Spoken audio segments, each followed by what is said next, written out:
نحمده ونصلي على رسوله الكريم اما بعد فاعوذ بالله من الشيطان الرجيم بسم الله الرحمن الرحيم رب اشرح لي صدري ويسر لي امري واحلل عقدة من لساني يفقهوا قولي۔ اور حضرت صوبان سے مروی ہے رسول اللہ صلی اللہ علیہ وسلم نے فرمایا قدر اور قضا کو کوئی چیز رد نہیں کر سکتی سوائے دعا کے، یعنی تقدیر، دعا سے تقدیر کا علاج بھی ہو جاتا ہے۔ اور کوئی چیز عمر کو نہیں بڑھا سکتی سوائے نیکی کے، نیکی سے عمر بڑھتی ہے دو طرح، ایک تو سال اور مہینے بڑھ سکتے ہیں، اور دوسرے وقت میں برکت، کم عمر میں بھی تھوڑے وقت میں بھی بہت کچھ آپ کر جاتے ہیں جو دوسرے لمبی لمبی زندگی پاکے بھی نہیں کر پاتے، کیونکہ ایک نیکی دوسری نیکی کا دروازہ کھولتی جاتی ہے۔ آدمی گناہوں کی وجہ سے رزق اور روزی سے محروم ہو جاتا ہے، اور رزق اور روزی میں اضافے کا نسخہ کیا ہے؟ کون سی دعا ہے خاص طور پر؟ استغفار۔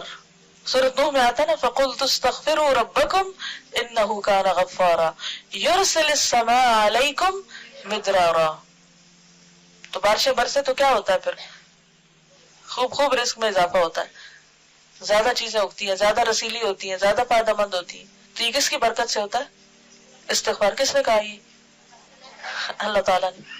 وَيُمْدِدْكُمْ بِأَمْوَالٍ وَبَنِينَ، استغفار کے اور کیا فائدے؟ مال اور بیٹے۔ وَيَجْعَلْ لَكُمْ أَنْهَارًا، نہریں اور دریا بہنے لگتے ہیں۔ آسمان کی بارش آتی ہے اور اس کے بعد زمین پر پانی کی فراوانی ہو جاتی، اور اگر بارش نہ بھی آئے تو زمین پر بھی پانی ہوتا ہے، یعنی رزق میں کمی نہیں آتی پھر۔ تو یجعل لکم انہارا، تمہارے لیے نہریں بن جائیں گی، لیکن ضروری ہے کہ کیا کرتے رہے ہم؟ استغفار، استغفار نہیں، استغفار۔ اب استغفر اللہ نہیں پڑھنا، استغفر اللہ پڑھتے ہیں، نام اس کا استغفار ہے۔ آدمی گناہوں کی وجہ سے رزق اور روزی سے محروم ہو جاتا ہے، نعمتوں سے محرومی ہو جاتی ہے۔ گناہ روزی کو تباہ کر دیتا ہے، گناہ روزی کو تباہ کر دیتا ہے۔